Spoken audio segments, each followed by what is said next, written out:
교복이 한 끝발 날리던 시대가 있었다. 검은색의 위력을 확실하게 보여주던 교복. 나를 증명할 것이라곤 명찰의 이름 석자와 교표가 전부였다. 여학생이라고 봐주는 법은 없었다. 까맣게 까맣게 또 까맣게. 그래도 우리는 그 교복이 그립다.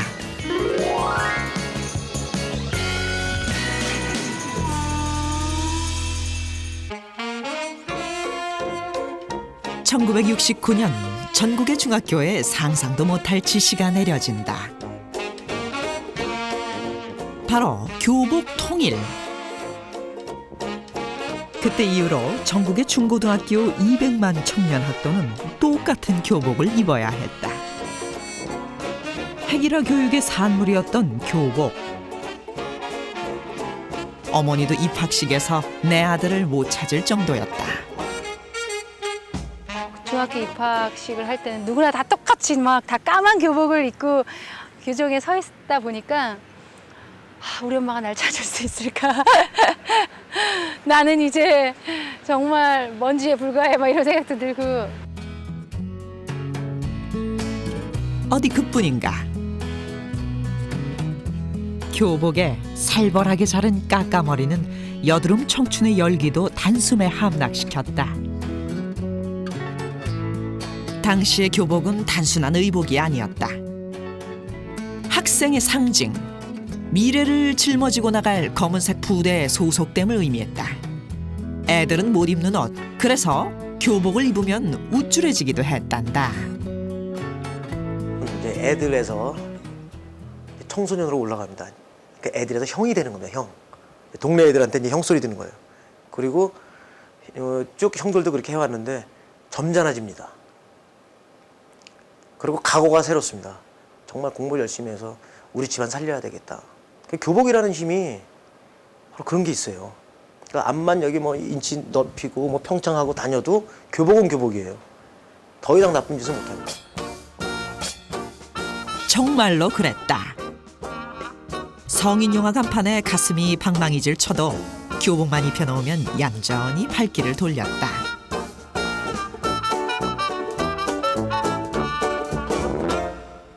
교복 입고 어른 흉내 한번 낼라 치면 어떻게 알았는지. 100m 밖에서 호루라기 소리가 들려왔고 사복 차림을 하면 가방 검사는 기본이요. 문제아 취급당하기 일쑤였다. 학생의 정체성을 100m에서 봐도 저 사람은 학생이다라는 게 너무나 분명하게 드러났기 때문에 그 옷을 입고 교복을 입고 우리가 다른 짓은 할 수가 없지 않습니까? 당시엔 CF에서도 교복 입은 학생은 무조건 착해야 했다. 길 안내도 잘하고 양보도 잘하고 그래야 교복이 잘 팔렸다. 학생복지. 교복의 틀 안에서 누구도 자유로울 수는 없었다. 모두가 산뜻하게 무장하고 광고주도 그랬고 당시엔 학생들은 더했다. 우리 개발한 남녀 학생복지. 너무 지겹죠. 그래서 이번 소풍에는 교복 말고 사복을 입고 가라고 하나. 그러면 아니에요. 미치는 거죠. 이제 그 사복을 입는 게 너무너무 소원이거든요. 중학교 3년, 고등학교 3년 내리 교복만 입고 다니고 자기 개성도 살릴 수 없잖아요. 공부는 못해도 교복만은 꼭 입어야 했던 시절. 등굣길에 학생들의 오금을 저리게 하던 공포의 관문이 있었으니 둘 다 이리로 와. 네? 바로 교문 단속. 저희들은 위반 사항이 없습니다. 네, 없습니다. 넌 모표가 없고 투수는 배지가 없는데 위반 사항이 없다고? 둘 뒤로 가서. 아침에 만원 버스에 시달리다가 잃어버렸습니다. 이유야 어쨌든 교칙 위반이야. 저 뒤에 가서. 아유 복통이야. 야 용호야 우리도 가 쓰자. 야, 너 모자 좀 똑바로 써. 네.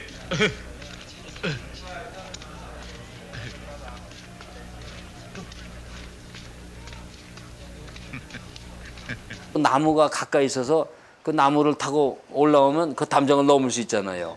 이런 거를 이용해서 학생들이 그 정문을 안 통하고 몰래 들어오는 거야. 근데 그런 거를 또 귀신같이 잡아내는 선생이 있다고. 그 복장이 불량하면 그냥 아침부터 거기 엎드려 뻗쳐 무릎 꿇고 또 이름 적히고 뭐 그러니까 아주 기분 나쁜 거야. 아침부터 김새는 거죠. 교복과 함께 하루를 시작했고 교복과 함께 청춘을 보냈다.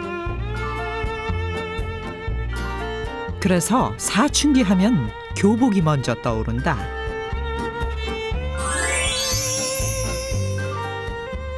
여드름 청춘의 열기를 잠재우던 무채색 흑백의 조화. 우리는 그 속에서 6년을 살아야 했다. 아무래도 검정을 입게 되면 사람이 굉장히 긴장을 하게 되죠. 엄숙해지고 긴장해요. 네, 그리고 이제 권위적이죠. 그 또래들을 갖다 억압하기 위해서 하나의 검정색을 묶어두지 않았나라는 생각도 들어요. 교복의 효과는 놀라웠다. 꼬박 6년 동안 그림자처럼 따라다니며 학생들을 통제해온 교복. 그래서였을까? 졸업식이 끝나고 나면 학생들은 언제나 교복을 향해 울분을 터뜨렸다.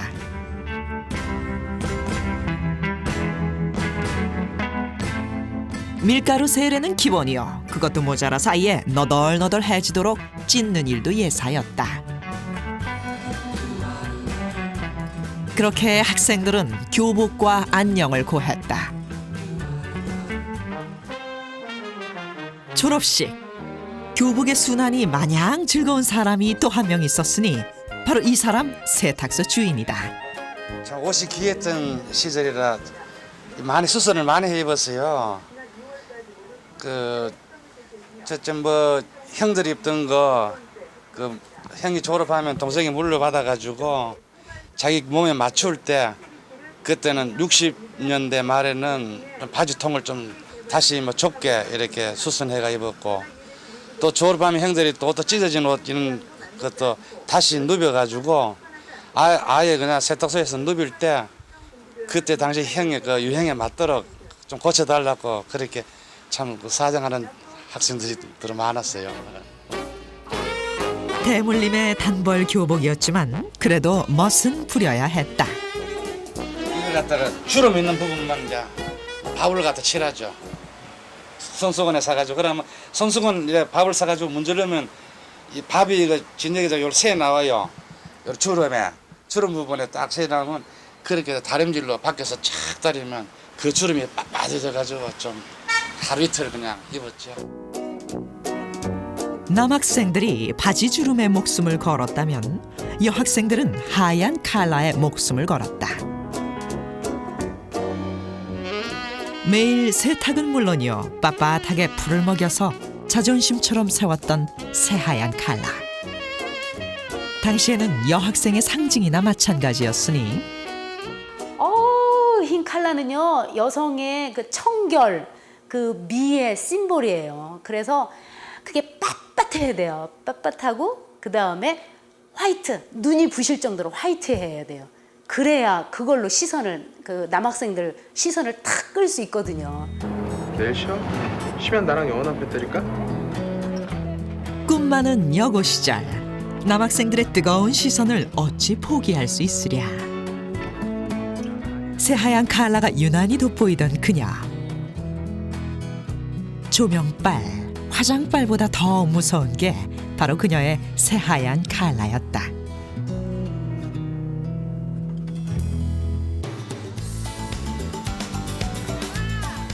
(98년) 역사와 전통을 자랑하는 경기여고.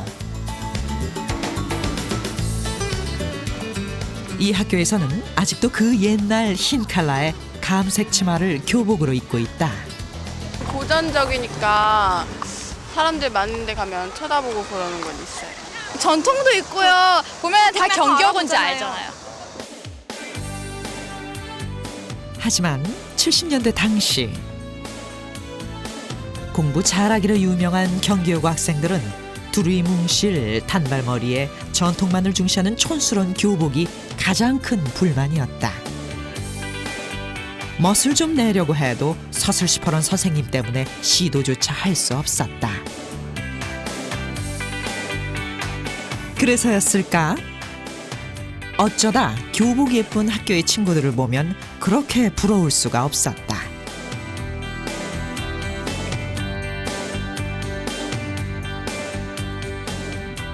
저희 보고 광화문의 건빵부대라 그랬어요. 왜 그랬는지 모르겠는데 아마 이거가 좀 그런 데다가 전체적으로 뭐 프로필이 일단 안 살잖아요. 이렇게 뭉실하니까. 그래서 우리 보고는 건빵부대라 그랬고, 이화 친구들은 이렇게 머리도 길고 닦기도 하고 여학생스러우니까 그 교복과 더불어서 그냥 더 이렇게 라인이 살면서 우리가 굉장히 사실 부러워했던 것 같아요. 정말 우리가 그때 그렇게 이화여고 부러워했지만 이제 보니까 뭐 이화여고 교복이나 우리 교복이나 50보 100보 아니냐 그랬었어요. 50보 100보 그 말이 딱 맞다. 허리 라인과 머리 스타일의 미묘한 차이. 그땐 그 차이를 중요하게 생각했던 시절이었다. 하지만 한 번 입으면 6년. 그래서 신학기 가장 중요한 행사가 바로 교복을 맞추는 일이었다. 전국 200만 청년 학도들이 모두 입는 교복이었으니 당시 교복업체들의 경쟁은 그 무엇보다 치열했다. 가지 많은 나무에 바람 잘 날 없다고 학교에서 지정 교복사를 선정한 것도 교복업체들의 수위를 넘어선 경쟁 때문이었다. 대부분 모범생들은 학교에서 지정한 교복사에서, 조금 멋을 부릴 줄 아는 아이들은 유명 교복사들이 즐비했던 종로 거리를 찾았다.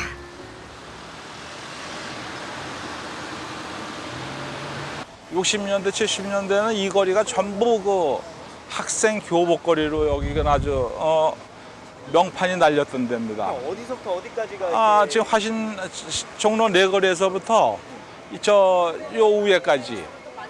그렇고 저 이 우쪽으로 북쪽으로 전부 학교들이 몰려 있어가지고 이 거리가 전부 그 교복거리로 아주 명성이 자자했던 거리입니다. 신학기나 하복 시즌이나 이럴 때는 여기가 그냥 바글바글 됐죠. 학생들이 학부형들하고 같이 줄 섰어요. 이거 우리 집도 여기서 주문 맡으면 줄 서가지고 저쪽으로 줄 서가지고 이 골목 안으로 들어가가지고 지금 극장표 사듯이 한 100m는 아마 줄 서 있던 경우도 있고 우리가 그렇게 기억이 납니다. 70년대 교복 시장이 팽창하다 보니 매년 신학기면 여학생 잡지에 교복 광고가 등장했다. 권색까지 평범하지 않습니까? 그래서 광고 페이지마다 교복 광고로 도배하다시피 했고 학생복 시장을 둘러싼 경쟁이 치열하다 보니 교복 광고 모델을 선정하는 일도 까다롭기 그지없었는데, 요새로 치면은 그 영화 배우들 선택하는 거하고 똑같습니다. 얼굴이 동그랗지 않고 갸름하고 길쭉하고 살이 좀 찌지 않고 좀 비교적 조금 마른 형에 속하는 그런 형태의 모델을 구했죠. 교복은 누구나 입을 수 있는 옷이 아니었다. 그리고 누구나 학교에 갈 수 있던 시절도 아니었다. 집안 형편 때문에 학교 문턱도 밟아보기 어려웠던 이들에게는 그 까만색 제복과도 같았던 교복은 선망의 대상이나 마찬가지였다. 바로 그 교복 때문에 만학도가 되었던 이들도 있었으니, 야간 학교를 가면 이렇게 교복을 입을 수 있다라고 그래서 근데 야학을 다니는데 교복이 거기는 없었어요. 너무너무 부러웠죠. 그리고 막 몰래 한 번씩 입어보고 친구 집에 가서 그 입어봐도 또 뒤돌아서면 허탈하고 그런 게 하나에 그때 나이에는 이렇게 교복이 어떠한 그 금은 보석보다도 필요 있게 바꿀 수 없는 그런 옷이었던 것 같아요. 1983년 중고등학교의 교복 자율화가 시작된다. 이유인즉슨 교복이 일제시대의 찬제인데다 학생들의 개성신장에 도움이 안 된다는 거였다. 이후 잠시 소강 상태에 접어든 교복은 그 장점을 인정받아 새롭게 부활하여 오늘날 전체 학생의 97% 이상이 교복을 입고 다닌다.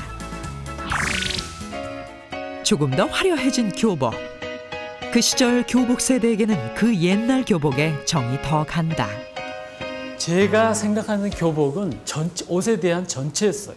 그 속에 뭐 수학 여행도 있고 소풍도 있고 가정의 어떤 그 화목도 있고 또 어려움도 있고 친구 간의 어떤 그 애틋한 사랑도 있고 우정도 있고 전부 다 포함되어 있는 옷이기 때문에 교복 하면은 가슴 어린 추억이 있는 아름다운 옷, 그 시대의 패션 그렇게 표현하고 싶습니다. 때로는 억압과 통제의 수단이, 또 때로는 가난했던 시절의 아픔이었던 교복.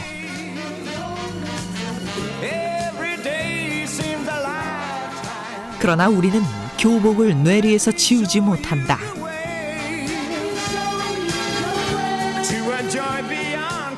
그 교복 속에 젊은 날의 추억이 생생하게 살아있기에.